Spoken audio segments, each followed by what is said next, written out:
Et siis esimest korda võtan klapid ära, vaatame, mis tunne on. Vau, oppa, ei.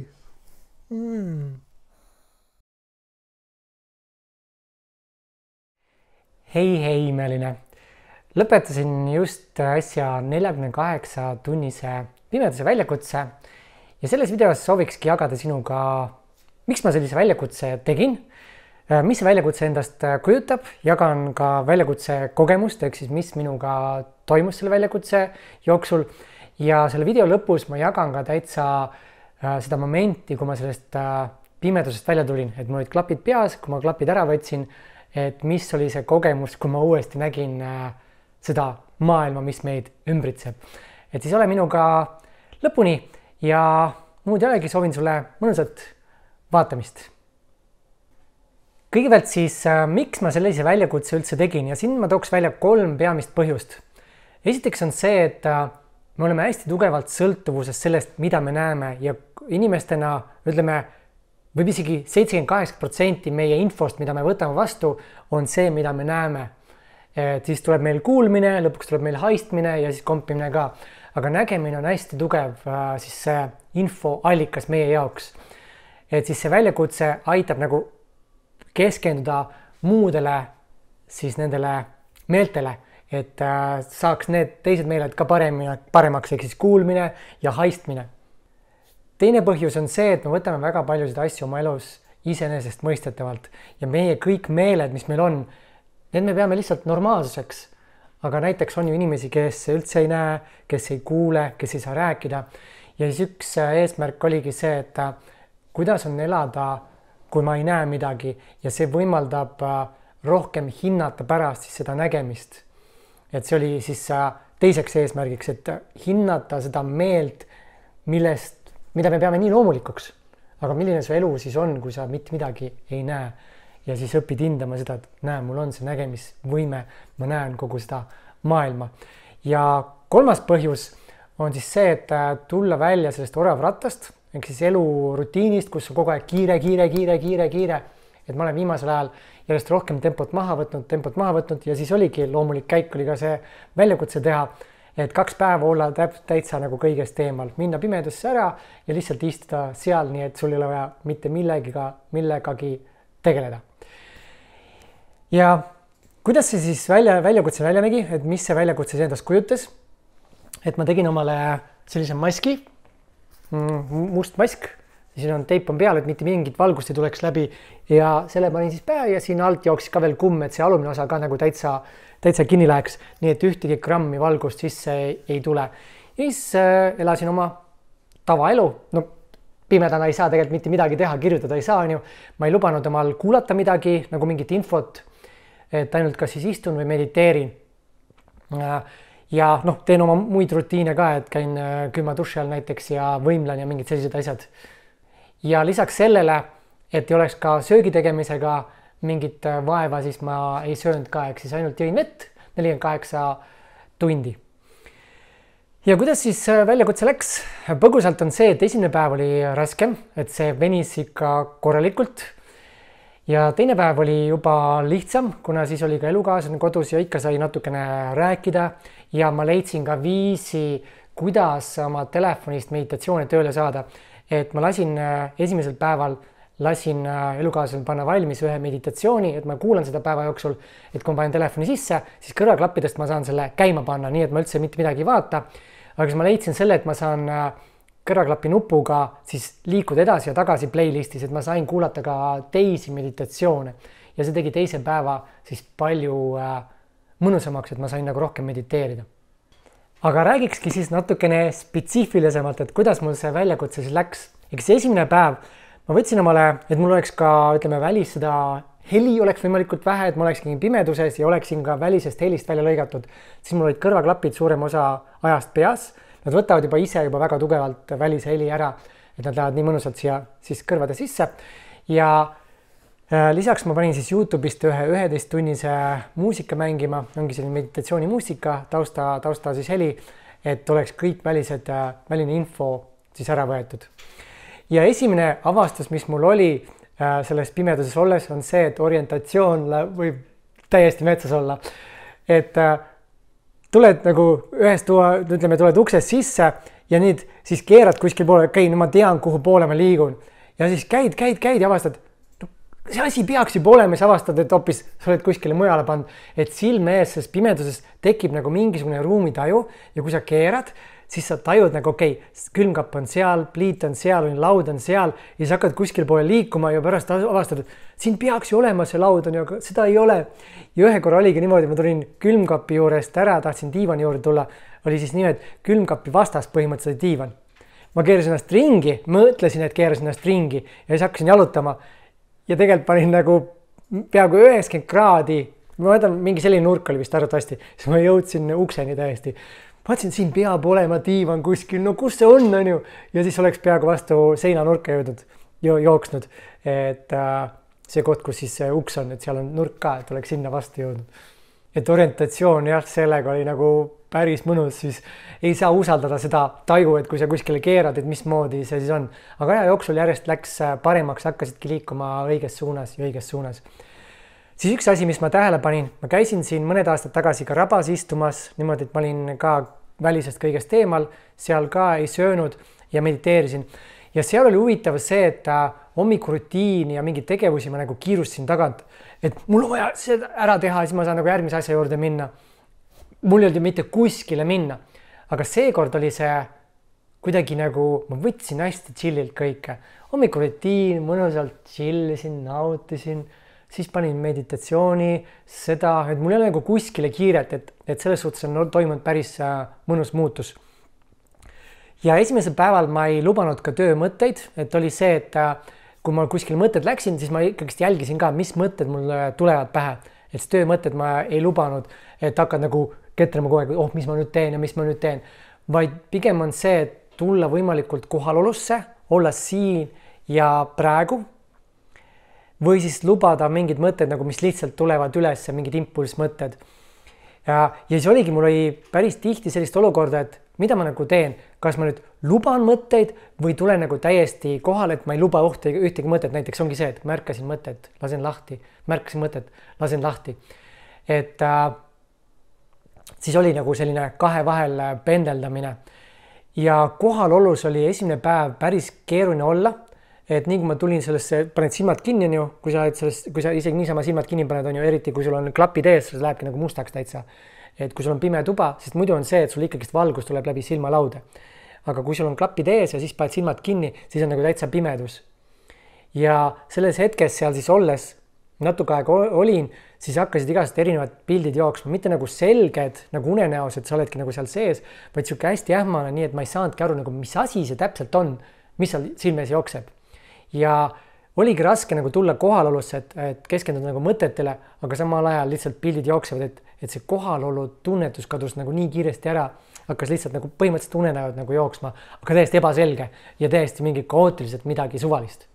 Ja nendele hetkedele ma siis lubasingi, et üldse viskasin ennast pikali ja lasingi nagu uinakul peale tulla, et läksingi sinna, lubasin nendel asjadel olla ja läksingi sellesse täielikku lubamisse. Ja siis kokku ma tegingi esimesel päeval 3 uinakut. Ma ei tea, kui pikad need olid, aga 3 korda siis tegin uinakut. Ja õhtuks oli ma juba sellises kohas, kus ma sain juba päris hästi kohalolus olla. Ja esimene päev see venis nagu päris korralikult, et mediteerisid, no kuna mul ei olnud neid erinevaid meditatsioone ega, siis ma lihtsalt istusin seal kohalolus, lasin mingid mõtted ja aeg nagu venis, siis ma käisin vahepeal vannis, istusin seal vee sees, olin seal pimeduses, vannitoas on selles suhtes hea, seal on nagu täiega pime. Ei jõudnud kuidagi nagu seda õhtut ära oodata. Mõnes mõttes oli nagu samas ka lihtne, kuna mul käisid päeval, minust tehakse ühte filmi. Ja ma olen sellest varem ka siin rääkinud, ma ei hakka sinna praegu minema, aga minust tehakse filmi, nad käisid filmimas ka seda protsessi, nad tulid ise uksest sisse, filmisid natukene ja läksid minema, aga ma teadsin, mis kellal nad tulevad. Ehk siis läbi selle mul oli mingi aimdus nagu kellaajast ja pluss, kui elukaaslane koju tuli, siis ma samamoodi teadsin, nagu, mis on enam-vähem kell. Okei, näe, õhtu hakkab kätte jõuma, et varsti saab magama minna. Et see natukene lihtsustas seda, et mul oli kellast mingisugune aimdus. Ja siis saigi see esimene päev läbi. ja teine päev, ehk siis räägin nüüd teisest päevast. Ma ei tea, mis kell ma ärkasin. Ma ärkasin arvatavasti mingi öösel. Ma ei tea, kas 2, 3, 4 on võib-olla juba natukene kahtlane, sest et ma kõigepealt vedelesin voodis, ühe külje peal, teise külje peal, mõtlesin, istusin kohalolus ja nii edasi. Ma ei tea, mingi tund aega võib-olla, ma olin seal 45 tund aega kuskil seal, siis ma tõusin ülesse, pesin hambad ära, tulin istusin diivani peale ja mediteerisin. Ja kuna ma leidsin nüüd viisi, kuidas meditatsiooni kuulata, siis oligi, ma teadsin täpselt, mis meditatsiooni ma teen ja nende kestus kuskil kokku oli siis tund 20. Ehk siis mööda oli läinud juba 2,5 tundi ümmarguselt minu ärkamise hetkest. Siis peale seda, siis veel oli nagu täiesti vaikus, ma võtsin kõrvaklapid ära, nagu õues oli täiesti vaikus. Tavaliselt ikkagi hommikul on mingisugune melu hakkab käima. Täielik vaikus, ühtegi rongi ei sõitnud mööda, mitte midagi, ma tahtsin ikka on kell veel väga vähe. Siis ma viskasin pikali, jäin magama, magasin diivani peal, tõusin ülesse ja ikka täiesti kotis. Sest et kui õues on juba täitsa valge, siis alt tuleb natukene õrnalt valgus sisse, kui ma siin just akna juures istun. Et sellepärast ma tegelikult enamasti istusin teises toas, kus on nagu rohkem pime. Ja oli ikkagi täiesti kotis ja väljas oli ka täiesti vaikus. Ma mõtlesin, okei, mis kell ma siis üles ärkasin, et see on nagu päris huvitav. Aga siis lihtsalt läksin oma päevaga edasi, tegin oma hommikuvõimlemise ära, käisin duši all ja nii edasi. Et siis ärkamise koha pealt. Aga mis teisel päeval muutus minu jaoks ka ootamatult, oli see, et silme ees, ma tean, et inimesed, kes käivad seal pimedas toas, siis nendel hakkab mingid värve ette tulema, hakkavadki mingisugused nägemused tulema, et Jumal või universum ütleb, et näe, kui sa istud pimedas mitu päeva, okei, vahivärve vahepeal visatakse ämbriga nagu üle, siis mina ei oodanud, et nii vara hakkab, aga mul hakkas valgussähvatused tulema. Hommikuse meditatsiooni ajal hakkas nagu ülevalt kergelt tulema sisse sellist valgussähvatust. Mitte nagu põpp, et kui sa tead, ööklubides on sellised nagu strobo kutsutakse, mis lasebki see vilkuv valgusega põpp, et on nagu valge ja pime ja ta lööb hästi heledaks, et siis sellist asja nagu vibreeris päris tihedalt, tõk, hakkas ülevalt pihta, korraks tuli ja kadus ära.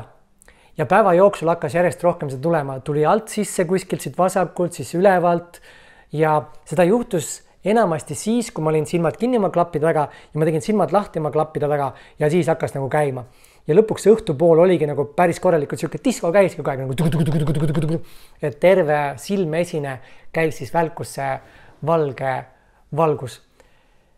Ja ma ise mõtlesin, et miks ta võis nii vara mul tulla, oli see, et kuna ma tegin paastu ka, siis paast samamoodi aitab sellel kehal minna mingisugusesse meditatiivsesse seisundisse, et äkki see on sellest siis, see oli sellest siis sõltuv kuidagi, et see andis nagu, mängis kaasa sellega või siis mängis kaasa selles.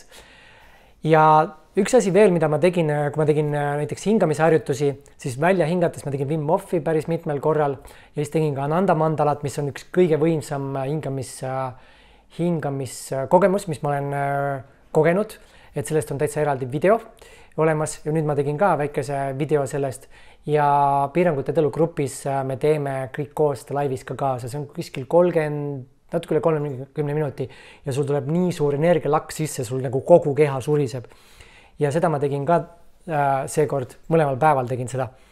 Aga hingamise juures siis Wim Hofi ajal, kui ma hingasin välja, hoiad seda hinge kinni seal, siis lõpus ma tegin ka kõhumassaaži, et tõmbad kõhu nii sisse kui saad, välja hingates on siis eriti tühi on ju ja siis mudid läbi ja valulikud kohad siis käidki õrnalt, siis ta paneb ka selle soolestiku hästi mõnusalt tööle.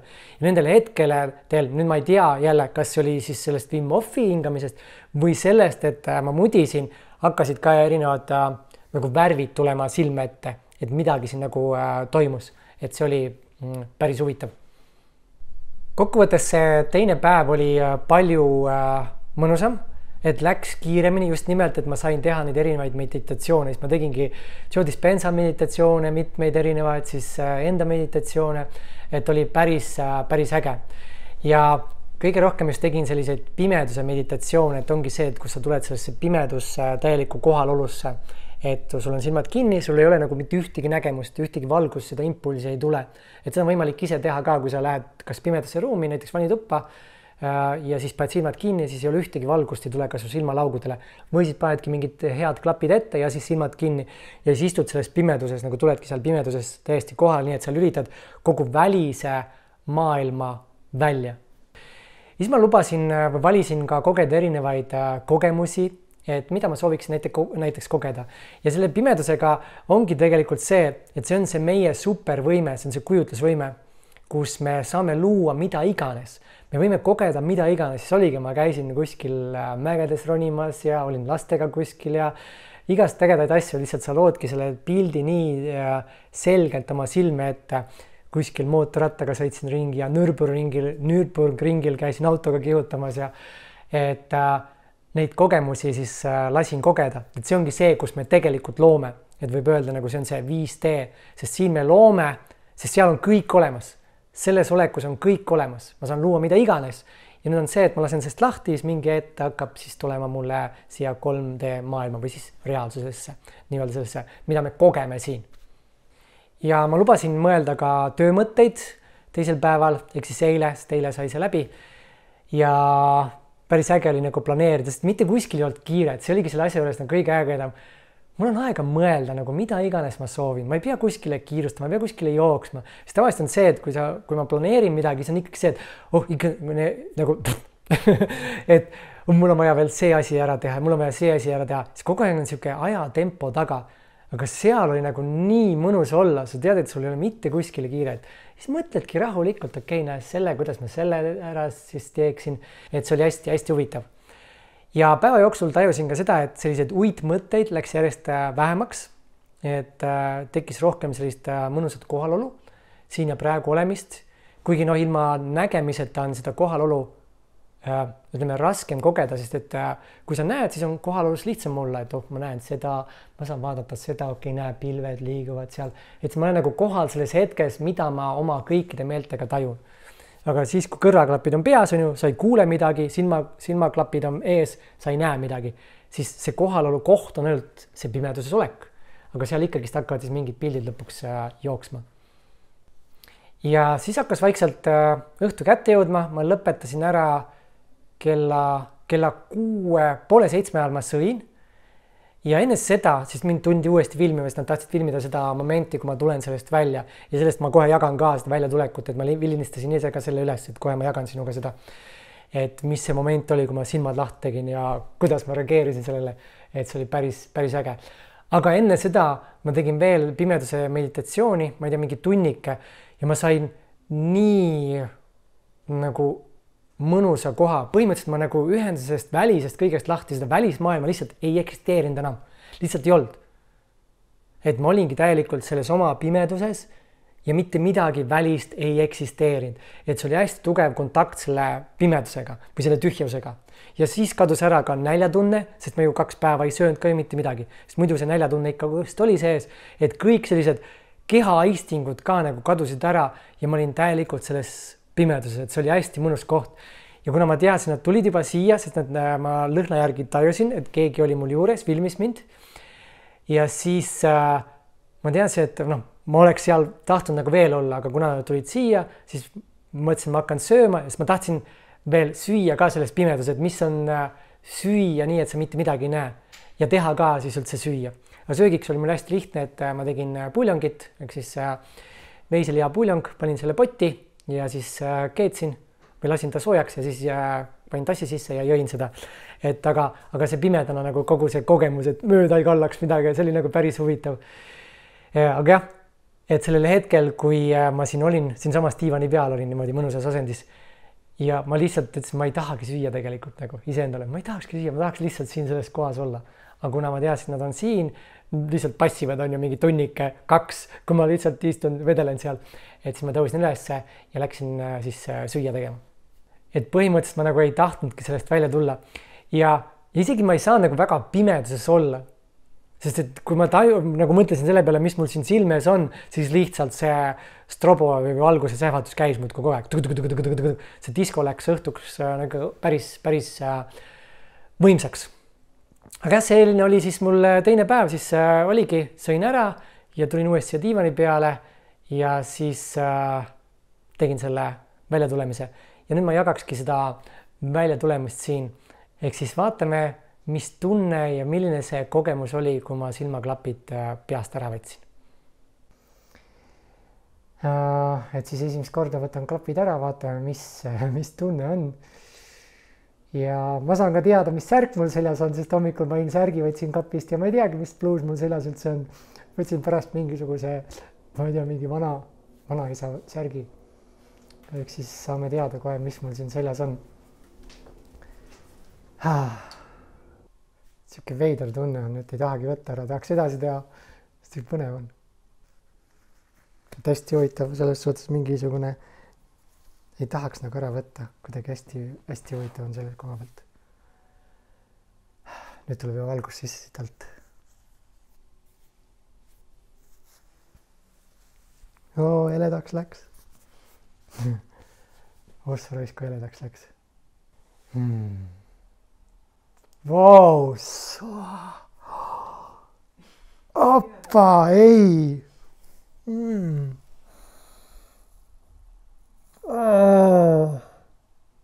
Nii värviline on kõik.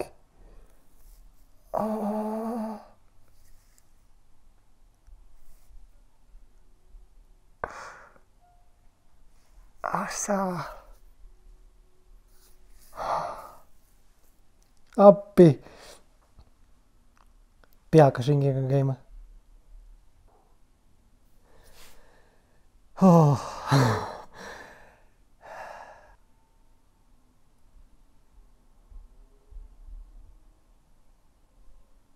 Ma ei tunne oma jalgu ära põhimõtteliselt. Väga veider on.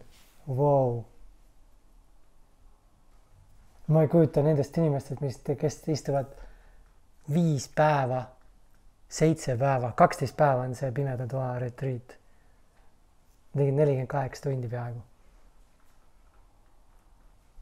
Mul on siin ees üks oranž, see rull. Siis ma seda nägin, silmad lahti tegin korraks, kõik nagu see kate siin kõrval on sama nagu siin taustal on näha, samat värvi. Ja ees kohe must, pruun, oranž, silmest lõi nagu korraks nii kirjuks. Ja hästi huvitav on ka see, et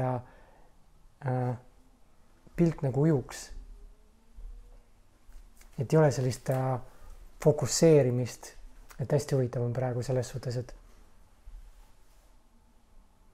pea käib natuke ringi. Nüüd ma näen ka, mis peale jääb. Ja kollane särk on seljas. Ma ei teanud üldse, mis särk on seljas on hommikul, ma võtsin kapist. Ma arvasin, et on see, aga ma mäletasin, nagu see oleks suurem olnud. Väga äge. Võt siis selline kogemus.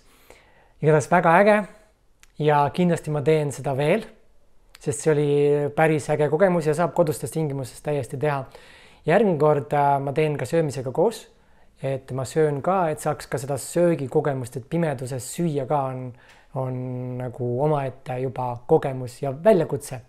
Aga siis väljatuleku järgne või mis siis juhtus või kuidas oli olla pärast siis ilma klappideta olla siis tavaelus.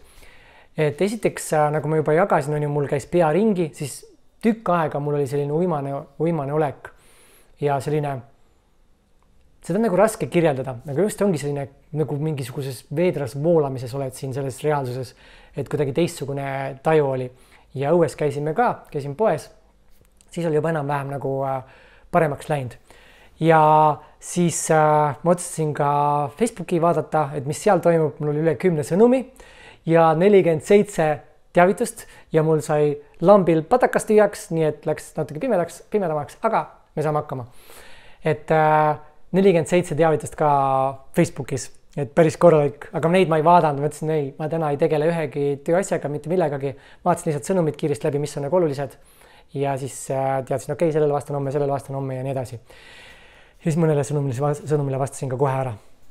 Ja mis mu plaan nüüd on siis nüüd selle väljakutse järgselt, sest et ma sain nagu hästi tugeva kontakti selle kohaloluga ja mitte kiirustamisega. Et ongi see, et sul on aega teha ja olla, just nimelt olla ja mõelda, tunda, et kõik see. Ja päris tugevalt tekkis ka kontakt selle, ütleme, tunnetusega, nagu keha tunnetusega ja võtta igal hetkel aega ka nüüd väljaspool, et kui see nüüd läbi sai, et mingitel hetkel, kui emotsioon tuleb ülesse, siis ma kogen seda. Ja mis hästi tugevalt tuli selle väljakutse jooksul ülesse, mida ma tajusin nagu mida teha, sest siis, kui näiteks näljatunne tuli või ükskõik, mis mul sisse tuli, siis oli see, et see kõik on kogemus. Sest 3D, ma ei hakka sinna pikalt minema, grupis jagan sellest kõigest pikemalt, aga 3D on minevik. Seda me muuta ei saa. Sest et see on ainult, siin me saame valida ainult, kuidas me võtame selle kogemuse vastu, mis meil siin reaalsuses on. Et loomine toimub meil siin sees ja selle põhjal me loome siis uut reaalsust, mis manifesteerub või formuleerub meil materiaalseks. Aga jah, ma ei hakka siin pikalt minema, aga just see, et meie eesmärk on siis see kogemus võtta kõik vastu, sest me tulimegi seda kogema, seda füüsilist maailma kogema, kõiki kogemusi. Ja sellepärast see 3D eksisteeribki, et mina saaksin kogeda selle kehana siin kõiki neid kogemusi. Ja see oligi, kui ma tundsin mingit tunnet, siis kogemus, mida ma täpselt kogen, mida ma täpselt tunnen. Et sellega tekkis ka nagu tugev taju. Nüüd eesmärk ongi hoida seda sama võimalikult pikalt ka siit edasi. Et kui tulevad mingid tunded üles, tulevad mingid väljakutsed, mis iganes on, et siis tuua tähelepanu sellele, et see kõik on kogemus. Et ma ei pea midagi muutma, vaid see ongi kogemus, et kogeda. See on eesmärk, see on elu eesmärk, et kogeda seda kogemust, mis sul parajasti sellel hetkel just on. Ja teine asi, lõpetada igasugune kiirustamine, et teavitada kohe ennast või teadvustada kohe, nii kui tekib see, et ise mul on vaja see ära teha, mul on vaja see ära teha. Ei, mul ei ole vaja mitte midagi teha, sest kõik on tegelikult juba olemas. Ja see kõik tuleb kergusega, kui me laseme lihtsalt kontrollist täielikult lahti. Sest see kiirustamine ongi see, mis tekitab selle, kus see teaduse vool jääb seisma põhimõtteliselt. Ma tean, see võib olla natukene keeruline. Ma olen viimasel ajal siin nii palju teadlikumaks saanud, et seda infot on nagu nii palju tuld, et sellest kõigest ma grupis räägin ka. Aga mida rohkem me nagu kontrollime seda, neid olukordi, mis meil on, seda aeglasemaks läheb teaduse vool. See tähendab, et seda kauem võtavad meie ideed aega, manifesteerimine võtab aega ja nii edasi. Ehk siis eesmärk on kogeda ja lubada kõigel tulla. Ehk minu eesmärk kogeda ja lubada ja lahti lasta kiirustamisest. Vot, aga olekski selle kokkuvõttega kõik, tuli päris pikk, ma ei tea, kaua see siin mängib. Praegu ei näegi, mida iganes tuli nii pikalt, kui tuli. Oleks minu poolt kõik ja kindlasti ma teen, nagu ma ütlesin, ma teen seda väljakutset veelgi ja oleks huvitav kuulda ka, kui sina plaanid samasugust väljakutset teha, sest see on päris äge kogemus. Et kas või võtta üks päev näiteks, paneb klapid pähe ja veda üks päev pimeduses. Juba see on päris siuke lahe kogemus. Aga jah, minu poolt kõik. Aitäh vaatamast, kuulamast ja kommenteerimast, kui sa kommenteerisid ka siia alla kuskile ning näeme juba järgnevas videos kuskil ja loodetavasti ka piirangute elugrupis, kui sa veel seal ei ole. Ja kui sa soovid tulla sinna gruppi, siis kommenteeri ja ma saadan sulle info, kuidas sinna siis jõuda. Aga aitäh ja nägudeni. Tšau, tšau.